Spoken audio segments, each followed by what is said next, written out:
discuter, débattre, partager des connaissances culturelles. Abonnez-vous, commentez, participez et surtout passez un moment agréable en compagnie de l'écrivain Laurent Dain.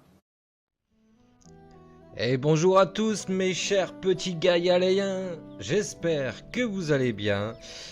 Alors ce week-end j'ai eu une idée, c'était de poser, je vous ai demandé de me poser des questions pour parler de Gaiala et j'ai été très surpris et agréablement surpris en réalité de recevoir vos réponses. Donc j'en ai pris quelques-unes. Les plus intéressantes, alors évidemment toutes vos questions sont très très intéressantes, mais j'en ai surtout relevé 10 que je trouvais hyper importantes pour pouvoir parler au mieux de la saga Gaiala dont le deuxième tome vient de paraître. Donc la première question qu'on m'a posée, c'est quel a été le tout premier élément créé dans Gaiala ? Un personnage, un lieu ou une idée centrale ? J'ai trouvé cette question très intéressante, même si j'y ai déjà répondu quand en live, mais là vu que j'ai décidé de vous faire une petite vidéo podcast, je trouvais ça intéressant d'en reparler. En fait, c'est un tout. Tout s'est créé en même temps, que ce soit Nordia, Hydra ou les autres continents. L'univers de Gaiala s'est créé en une seule fois. J'ai eu les personnages, donc Kara et son frère Izad, qui me sont apparus d'un coup en fait. Je l'ai déjà raconté, mais je vais le re-raconter. Donc j'étais sur une plage, en train de boire un café avec une amie au bord de la mer méditerranéenne, n'importe quoi, c'était la mer caraïbéenne, pardon, donc j'étais à Saint-Pierre, en Martinique, et je regardais un frère et une sœur s'amuser ensemble. Et puis le frère disait à sa sœur, écoute, tu vas être une princesse, et elle disait non, je veux être une magicienne. Et il insistait, il disait non, tu vas être une princesse. Et en fait, il y a une petite sorte de bagarre comme ça qui s'est créée et d'un coup, l'idée a émergé dans mon esprit et ils ont grandi d'un coup. Je les ai vus jeunes adultes, lui en chevalier et elle en magicienne. Et en fait, l'univers s'est créé comme ça. J'ai dit, écoute, je paye ma consommation et il faut que je rentre, j'ai quelque chose à écrire. Et en fait, l'univers de Gaiala s'est créé comme ça. C'est magique, en fait. La création, c'est un truc qui est unique, qui est magique, qui est propre à chacun. Et dire que... qu'est-ce qui est arrivé en premier les personnages... ou c'était quoi la question, personnage, lieu ou idée centrale, je pense que vraiment tout est arrivé en même temps. Alors je dirais en fait vraiment tout premier, si je devais vraiment mettre en tout premier, ce serait les personnages parce que c'est eux que ces deux jeunes adultes que j'ai vus en premier dans ma tête. Mais une fois que je suis arrivé devant mon clavier d'ordinateur, et bien là c'est le tout, c'est un tout qui a évolué, qui s'est transformé, mais à la base il y a eu les personnages, les lieux et l'idée centrale, tout a émergé en même temps. Alors la deuxième question, c'est qu'est-ce qui distingue fondamentalement Gaiala des grandes sagas fantasy que les lecteurs connaissent déjà ? Alors là c'est compliqué comme question déjà, parce que je ne lis pas forcément... J'ai lu les grandes sagas et je suis encore en train de lire les grandes sagas fantasy que tout le monde connaît, donc Tolkien, J.K. Rowling, Robbie Hood... mais en fait je peux pas dire ce qu'écrivent vraiment... Alors j'ai lu Elwyn il y a quelques années, c'est... l'histoire de cette jeune magicienne qui passe d'un monde à un autre, c'était assez intéressant. Mais alors qu'est-ce qui différencie ma saga de toutes les autres ? Je dirais que c'est le fait déjà qu'on entame un grand voyage, une initiation. Il y a des... c'est pas seulement de la magie. En fait, ce n'est pas seulement une guerre, il y a aussi un apprentissage, il y a un conflit. J'essaye de montrer tout ça et qu'est-ce qui différencie réellement ma saga des autres sagas? Je pense que de la fantasy, ça reste de la fantasy. Il faut savoir aussi garder le registre tel qu'il est, parce que les bases sont déjà posées. Après, on apporte sa patte, et je pense que c'est au lecteur, plus qu'à l'écrivain, de dire waouh, cette saga-là, ça nous change de ce qu'on voit habituellement. Voilà, je pense que c'est plus au lecteur de dire ce qu'il pense de la saga, ce qui la différencie d'une autre saga fantasy. Voilà, je pense que c'est pas tellement à l'écrivain de le faire. Alors la troisième question, c'est comment fonctionne la magie dans ton monde? Existe-t-il des limites ou un prix à payer pour l'utiliser? Alors la magie, dans mon univers, c'est quelque chose qui se travaille. Alors il y a le côté inné, il y a le côté école où on va apprendre les bases, où on va développer, et puis il y a l'expérience, ce qui va arriver sur le terrain, ce qu'on va apprendre sur le terrain, ce qu'on va essayer de développer. Donc oui, c'est quelque chose, en fait il y a des deux, il y a un peu des deux, il y a de l'inné. Il y a le truc qu'on a en nous dès la naissance, et puis il y a ce que l'on va apprendre, développer, et je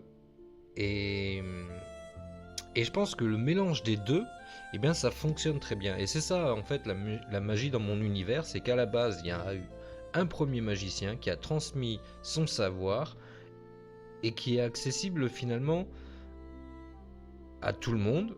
Mais tout le monde n'a pas les capacités de devenir un grand magicien. Voilà, j'espère avoir répondu correctement à cette question. Et puis des conséquences, oui, il peut y avoir des conséquences, bien sûr, parce que, forcément, comme nous sommes faits de bons et de mauvais, il suffit de glisser un petit peu et la magie qui normalement devrait être bonne peut facilement devenir mauvaise. Donc oui, il y a des conséquences, forcément. Quel a été le moment le plus difficile dans ton parcours d'auteur, depuis l'idée initiale jusqu'à la publication? Alors, intéressante cette question parce qu'en fait c'est en étapes. Sur le premier tome, je dirais que le plus difficile, ça a parfois été la correction. Ensuite, une fois que la correction elle est faite, c'est le marketing. Le plus compliqué en tant qu'auteur, c'est le marketing, surtout dans l'auto-édition, parce que vu que tu dois tout faire toi-même, eh bien il faut que tu accroches tes lecteurs, il faut que tu parles avec eux, il faut que tu les trouves aussi.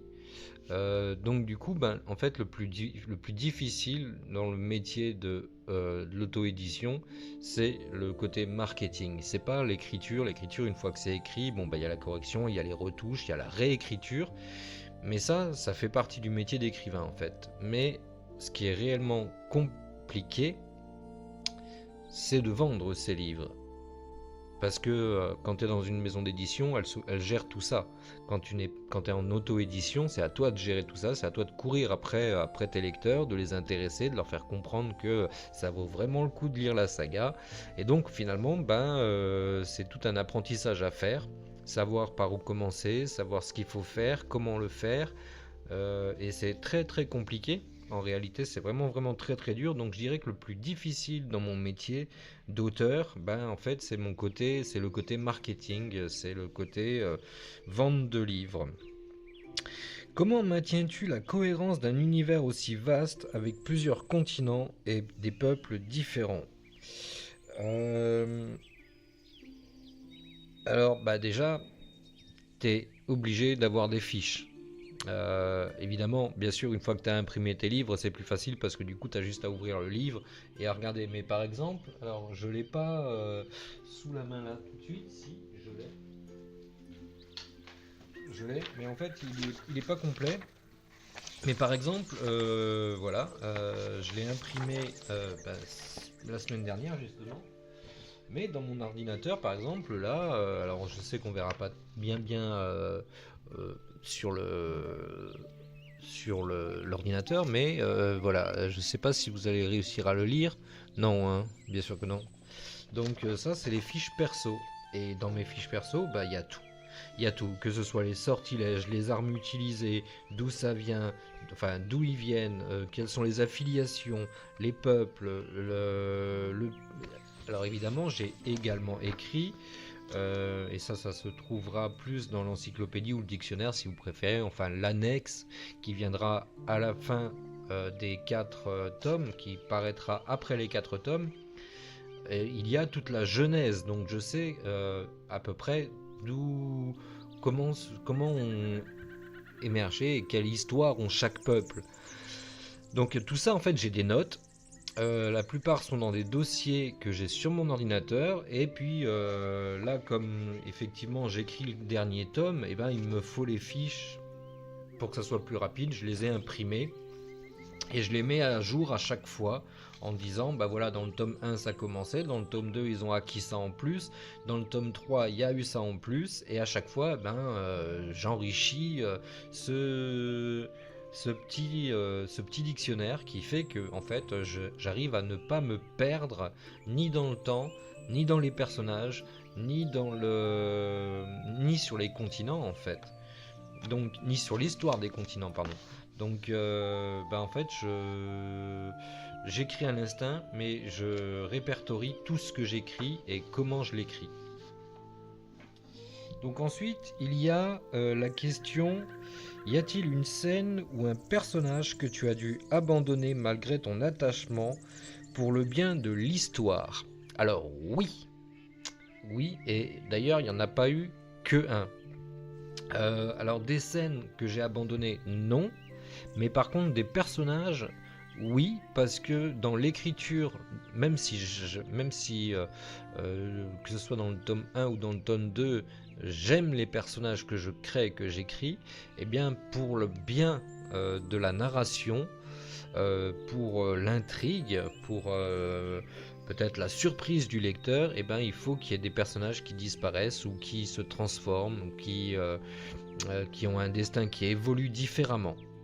Donc oui, et c'est toujours un peu un choc, c'est toujours un peu une surprise aussi, parce que je le dis souvent, j'ai le début de l'histoire, j'ai la fin, mais je ne sais jamais réellement qu'est-ce que j'ai au milieu. Donc quand j'écris, parfois j'ai des bonnes surprises, et parfois j'ai des moments de tristesse où je me dis je m'attendais pas à ça, mais dans la logique de la structure de l'histoire, c'est comme ça que ça doit se passer. Donc fais ton deuil du personnage ou fais ton deuil de ce moment-là, et puis continue à écrire et tu verras par la suite comment ça va se passer. Quel grand thème humain traverse Gaiala au-delà de l'aventure? Héritage, loyauté, destin, famille. Alors, elle est bien cette question-là, j'aime beaucoup. En fait, il y a plein de choses. Il y a plein de choses parce que Gaiala, au-delà de la grande aventure que c'est, au-delà de la grande randonnée dans la fantaisie que c'est, il y a toutes les thématiques comme la dualité intérieure entre le bien et le mal, parce qu'on a tous une dualité intérieure.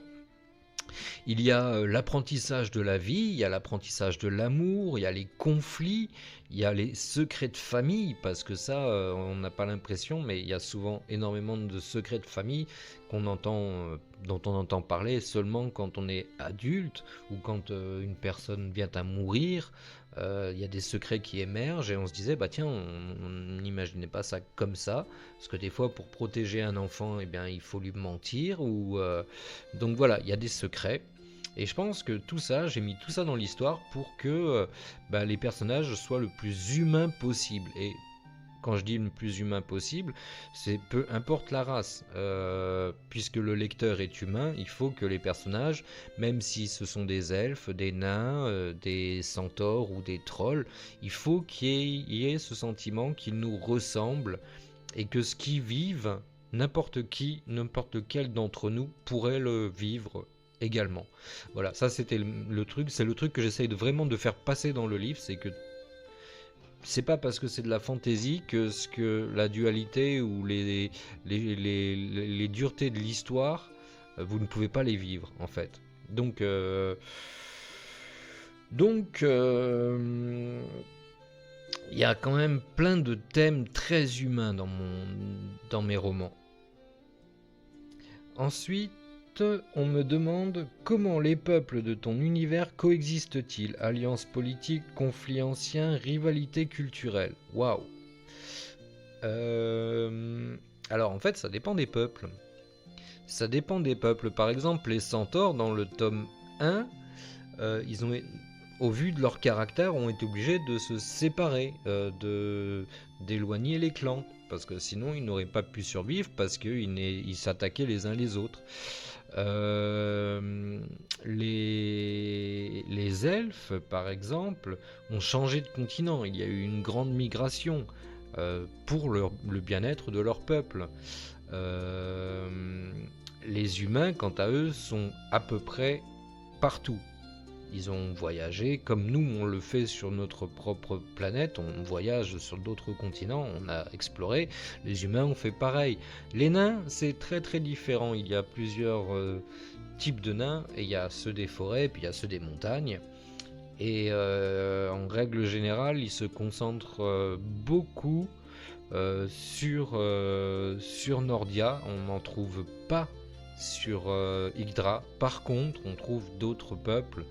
Donc en fait, les dualités, elles sont présentes, mais je pense qu'au fil des siècles, ils ont su gérer les trucs. Ils ont su faire passer la survie avant les conflits. Donc je pense que c'est assez réfléchi. Les rivalités culturelles. Alors là, c'est pareil. Il y a des rivalités culturelles, forcément. Personne ne peut être d'accord avec tout le monde. Et je pense que ça, j'essaye de le faire passer, de faire comprendre qu'il y a des rivalités, qu'on n'est pas de la même culture, mais que c'est pas parce qu'on n'est pas de la même culture qu'au vu de la situation, faut pas s'entraider.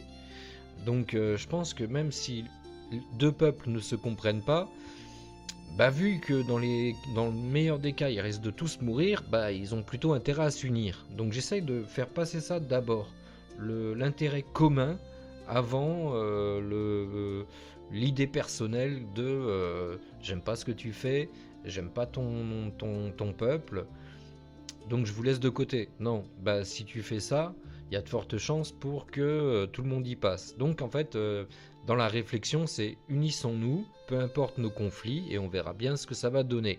Mais au moins, on aura essayé. Avec le recul, y a-t-il quelque chose que tu ferais différemment aujourd'hui si tu réécrivais le premier tome? Alors franchement, le premier tome, je l'ai réécrit 4 fois.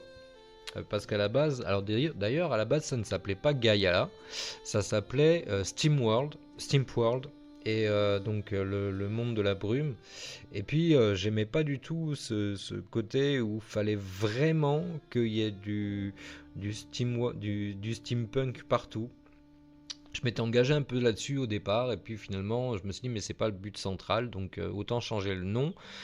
Et puis ça faisait trop, c'était trop anglicisé pour moi, le Steamworld. Du coup, Gaïala a émergé juste comme ça.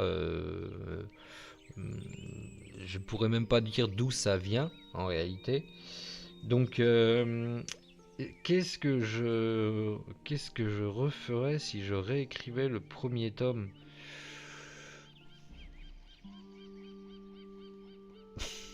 Ça c'est une très très bonne question, et franchement qu'est-ce que je ferais différemment? Parce que c'est ça, c'est faire différemment. Peut-être que si je devais réécrire le premier tome, je laisserais pas passer 8 ans à le laisser dans un tiroir. Mais ça c'est une question de maintenant. Et si je devais réécrire le premier tome, j'attendrais pas 8 ans pour le sortir. Je pense que c'est ça que je ferais différemment. Sinon, dans l'histoire, je changerais rien. Et la dernière question, c'est si Gaiala devait évoluer sur un autre média, série, film ou jeu, quel aspect de ton univers serait le plus important à préserver? Oh, alors, moi j'avoue, alors là, en plus avec la polémique qu'on a sur Harry Potter, je dirais que, étant le père de personnages de tout mon univers, ça me dérangerait que pour des idéaux, on le change. J'aime pas qu'on change une œuvre en fait, pour des idéaux. Pour faire une balance de faut tant de trucs, faut tant de trucs. Je n'aime pas ça.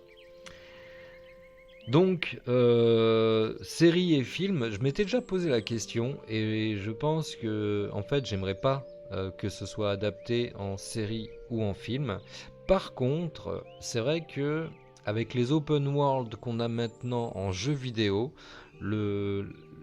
l'univers de Gaiala étant tellement vaste, avec tellement de possibilités, de peuples, d'histoires, que du coup, j'aimerais autant que ça soit un peu à la Red Dead Redemption peut-être, où tu peux te promener partout sur tous les continents, voyager et affronter plusieurs monstres, avoir plusieurs histoires. Je pense que je préférerais à la limite que Gaiala soit adapté en jeu vidéo, en jeu de rôle, ou plutôt qu'en série et en film, où je sais que d'avance le réalisateur va vouloir y mettre sa patte, va vouloir y mettre sa vision, et que moi en tant que père de Gaiala, eh bien, je vais être ultra déçu de l'adaptation, et je pense que ça c'est une question de génération, vraiment, parce que je pense qu'il faut respecter l'auteur, il faut respecter l'œuvre, et quand on dit on va respecter l'œuvre et qu'on change des personnages, pour moi ce n'est pas respecter l'œuvre et ce n'est pas respecter l'auteur. Et moi je ne prendrai pas position.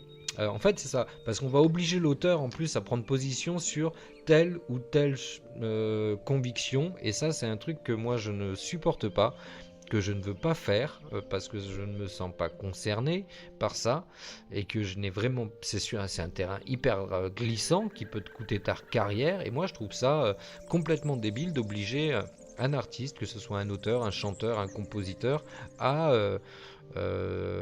rentrer dans ce genre de débat. Et comme je refuserais qu'on change mes personnages pour faire plaisir à telle personne ou telle personne, alors que finalement c'est moi que vous allez censurer, ou que vous allez vous allez abîmer mon œuvre, comme vous allez abîmer l'œuvre de telle ou telle personne, pas pour des idéaux. Donc je préfère me dire que j'ai pas envie que ça soit adapté en série ou en film, mais par contre faire un open world en jeu vidéo, ça j'avoue que je serais très curieux, d'une part de voir le résultat, et de deux d'y jouer, vraiment, parce que l'idée, la vision que j'ai de mon univers est quand même hyper vaste, et puis il y a de quoi faire en fait, vraiment. Donc une adaptation, pour moi, la meilleure adaptation qu'il puisse y avoir en ce qui concerne Gaiala, ça serait un jeu vidéo. Voilà, j'ai pris 10 questions au hasard, et puis j'ai tenté au mieux d'y répondre, donc j'espère que les réponses vous auront plu. Abonnez-vous, partagez, commentez et likez, ça aide à avoir de la visibilité. Puis bien sûr on se retrouve régulièrement en live, on débat, et puis je vous souhaite à tous une excellente semaine. On est lundi le 30, on arrive bientôt au 1er avril. Ouh là là là là, qu'est-ce que avril va nous réserver. En tout cas, si vous avez besoin de renseignements sur la saga Gaiala, vous allez sur mes profils, il y a des liens où il y a marqué saga Gaiala, c'est le site internet, vous pouvez vous balader dessus, il y a les cartes, il y a des descriptions, et puis il y a un questionnaire à remplir si vous voulez commander un tome. Voilà, je vous souhaite à tous une très bonne journée, une très belle semaine, et on se retrouve plus tard pour un petit live ensemble, que ce soit jeux vidéo ou discussion, ou peut-être même travail. Allez, à plus tard mes petits gaïaléens. Nous espérons que vous avez passé un moment agréable en compagnie de l'écrivain Laurent Dain. N'hésitez pas à vous abonner, commenter, liker, partager. On se retrouve très. En attendant, n'oubliez pas de vivre.